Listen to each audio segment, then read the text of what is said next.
Imagine कीजिए एक ऐसा इंडिया जहां एजुकेशन टॉप क्लास है और हेल्थ केयर वर्ल्ड क्लास है और इकोनॉमी आईटी और इंडस्ट्रीज के वजह से बूम कर रही है। अब दूसरी तरफ एक ऐसा इंडिया जहां इलिटरेसी, पूर हेल्थ केयर सिस्टम और इंफ्रास्ट्रक्चर इश्यूज आज भी एक बड़ा चैलेंज है। दोस्तों, ये दोनों अलग अलग देश नहीं है, ये साउथ और नॉर्थ इंडिया के बीच का डेवलपमेंट गैप है। लेकिन ये गैप आखिर बना कैसे है? क्या ये सिर्फ जियोग्राफी का इम्पैक्ट है, या ब्रिटिश रूल ने नॉर्थ इंडिया को ज़्यादा इम्पैक्ट किया, या फिर साउथ इंडिया के गवर्नेंस और पॉलिटिक्स बेटर रही है? आज हम फैक्ट्स, हिस्ट्री और रियल डाटा के साथ इस नॉर्थ वर्सेस साउथ डिवाइड का डीप एनालिसिस करेंगे। North Indians and South Indians, stop it! The right of Tamil Nadu students! Kerala took to the top spot among largest states for Uttar Pradesh NITI Aayog की report में health index में सबसे नीचे है। South India हो या नॉर्थ इंडिया हो या ईस्ट इंडिया हो या waste India, it's a part of India. दोस्तों, बहुत लोग कहते हैं कि साउथ इंडिया टैक्स ज़्यादा कंट्रीब्यूट करता है, लेकिन साउथ इंडियन स्टेट्स को वापस उतना फंड नहीं मिलता जितना नॉर्थ इंडियन स्टेट्स को मिलता है। The budget allocated for new lines to the Southern Railways is only 59 crores and the Northern Railways is 13,200 crores. ये एक कंट्रोवर्शियल और इमोशनल टॉपिक है, तो इसको डाटा और फाइनेंस कमीशन के फॉर्मूला के साथ समझना बहुत ज़रूरी है। लेकिन उससे पहले कुछ ऐसा फैक्ट्स है जिसे जानना बहुत ज़रूरी है, जैसे कि तमिलनाडु और कर्नाटका इंडिया का टॉप टैक्स कंट्रीब्यूटर्स है। केरला और तेलंगाना से भी बहुत सारे टैक्स रेवेन्यू जनरेट होते हैं, लेकिन फाइनेंस कमीशन का फॉर्मूला के हिसाब से बैकवर्ड स्टेट को हमेशा ज़्यादा एलोकेशन मिलता है। जैसे कि तमिलनाडु पर 1000 टैक्स कंट्रीब्यूट करने पर सिर्फ 300 रुपीज़ रिसीव करता है, जबकि बिहार को 1000 रुपीज़ टैक्स कंट्रीब्यूट करने पर 9000 रुपीज़ तक एलोकेशन मिलता है। लेकिन यहाँ पे क्वेश्चन आता है, ऐसा क्यों? क्योंकि गवर्नमेंट फंड्स बैकवर्ड स्टेट को अपलिफ्ट करने के लिए डिस्ट्रीब्यूट होते हैं। अगर फंड सिर्फ जहाँ से टैक्स आए वहाँ एलोकेशन हो तो बैकवर्ड रीजन्स कभी डेवलप ही नहीं होंगे। और इसका इम्पैक्ट ये है कि बिहार और यूपी जैसे स्टेट में इंफ्रास्ट्रक्चर और एजुकेशन प्रोजेक्ट्स फाइनेंस किए जाते हैं, जिससे लॉन्ग टर्म डेवलपमेंट हो सके। लेकिन फंड मिलना या ना मिलना किसी रीजन्स को डेवलप नहीं करता। इससे ज़्यादा ये इम्पोर्टेंट है कि उस स्टेट्स का लोगों की एजुकेशन और स्किल कितना ज़्यादा है, क्योंकि एजुकेशन एक कंट्री का बैकबोन होता है। अगर लोग एजुकेटेड होंगे तो इंडस्ट्रीज आएंगे, जॉब क्रिएट होंगी और इकोनॉमिक ग्रोथ होगा। आप एक सिंपल कंपैरिजन देखिए, केरला का लिटरेसी रेट 96% है, जो पूरे इंडिया का हाईएस्ट है। तमिलनाडु, कर्नाटका और आंध्र प्रदेश में भी 75 to 85% लिटरेसी रेट है, लेकिन बिहार का लिटरेसी रेट 61.8% है, जो पूरे इंडिया का लोएस्ट है। लेकिन इसमें एक क्वेश्चन आता है कि साउथ इंडिया एजुकेशन में इतना आगे कैसे बढ़ गया? इसका रीज़न है 1950s से साउथ इंडिया ने एजुकेशन को प्रायोरिटी दी। Mid day meal scheme Tamil Nadu में स्टार्ट हुई थी, जिससे स्कूल ड्रॉप आउट रेट बहुत कम हो गया। हायर एजुकेशन में भी साउथ इंडिया ने बहुत सारे इन्वेस्टमेंट किए, जैसे कि IIT Madras, IIM Bangalore, AIIMS Hyderabad जैसे इंस्टीट्यूट साउथ में आ गए। इसके साथ साथ वुमेन लिटरेसी भी साउथ इंडिया में बहुत हाई है, जो इकोनॉमिक डेवलपमेंट के लिए एक की फैक्टर होता है। अगर केरला का एग्जाम्पल लिया जाए तो देखा जाएगा कि केरला ने अडल्ट लिटरेसी प्रोग्राम स्टार्ट किया था, जिसमें पिछले 30 साल में 4 मिलियन लोग लिटरेट बने।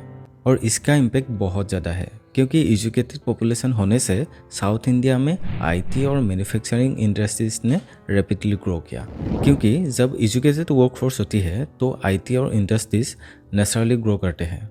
एक बात तो आपको पता ही होगा, साउथ इंडिया इंडिया का IT और इंडस्ट्रियल हब बन चुका है। जैसे कि बेंगलुरु को silicon valley of India, Hyderabad को साइबर बेल्ट और फार्मा इंडस्ट्रीज का सेंटर बोला जाता है, और वैसे ही चेन्नई को ऑटोमोबाइल और हार्डवेयर मैन्युफैक्चरिंग हब बोला जाता है। लेकिन क्या नॉर्थ इंडिया इंडस्ट्रीज और टेक में पीछे है? नहीं, नॉर्थ भी रैपिडली ग्रो कर रही है।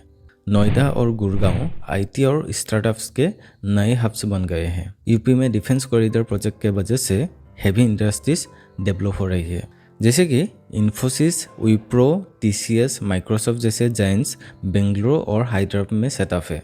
लेकिन गुड़गांव एंड नोएडा में भी एक्सेंचर और गूगल का ऑफिस रैपिडली ग्रो कर रही है, और इसका इम्पैक्ट बहुत ज़्यादा है। ज़्यादा IT और इंडस्ट्रीज होने से ज़्यादा जॉब्स क्रिएट होती है, और इसके वजह से इकोनॉमी ग्रो करती है।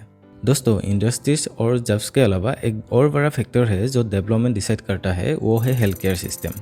हेल्थ केयर सिस्टम का डेवलप होना एक रीजन्स को ओवरऑल क्वालिटी ऑफ लाइफ को डिफाइन करता है।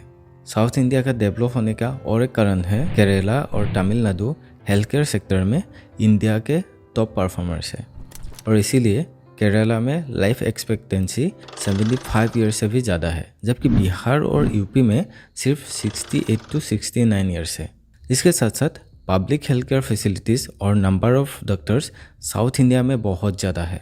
जैसे कि तमिलनाडु ने बहुत पहले ही आरोग्य स्कीम का स्टार्ट की थी, जो आज भी इंडिया के बेस्ट हेल्थ केयर मॉडल में से एक माना जाता है। और बेटर हेल्थ केयर सिस्टम के वजह से साउथ इंडिया ग्रो भी कर रहा है, क्योंकि बेटर हेल्थ केयर का डायरेक्ट इम्पैक्ट इकोनॉमिक प्रोडक्टिविटी और ह्यूमन डेवलपमेंट इंडेक्स पे भी पड़ता है।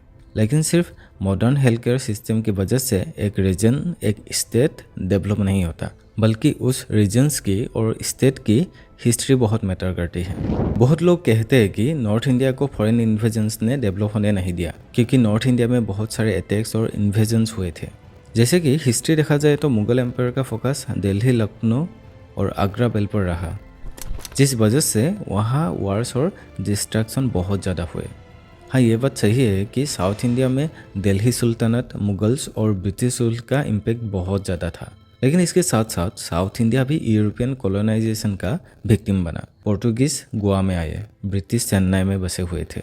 और इसके साथ साथ और एक इम्पोर्टेंट फैक्टर है कि नॉर्थ में पॉलिटिकल इंस्टेबिलिटी बहुत ज़्यादा थी, जो इकोनॉमी को डिस्टर्ब करती रही। लेकिन कंक्लूजन में हम ये बोल सकते हैं कि हिस्ट्री एक फैक्टर हो सकता है, बट आज का डेवलपमेंट एजुकेशन, इकोनॉमी और पॉलिसी डिसीजंस पे डिपेंड करती है। ये सारे एनालिसिस देखा जाए तो एक बात तो क्लियर है, south India education, health care में अर्ली इन्वेस्टमेंट करने की वजह से बहुत आगे निकल चुका है। लेकिन इसका मतलब ये नहीं कि नॉर्थ इंडिया डेवलप नहीं कर रहा है। नॉर्थ इंडिया रैपिडली प्रोग्रेस कर रहा है। गुड़गांव, नोएडा, यूपी में बहुत सारे नया प्रोजेक्ट्स आ रही है। लास्ट में यही बोलना चाहूँगा कि साउथ इंडिया हो या नॉर्थ इंडिया, ईस्ट हो या नॉर्थ ईस्ट इंडिया, अगर ये सारे रीजन्स एक साथ ग्रो करें तो इंडिया का डेवलपमेंट असल में पॉसिबल है। लेकिन इसके ऊपर आपका क्या कहना है, कमेंट सेक्शन में ज़रूर बताइए। और वीडियो अच्छा लगा तो एक बार लाइक कर दीजिए, और इसके साथ साथ चैनल को सब्सक्राइब कर लीजिए। मिलते हैं अगले वीडियो में, तब तक के लिए थैंक्स फॉर वॉचिंग।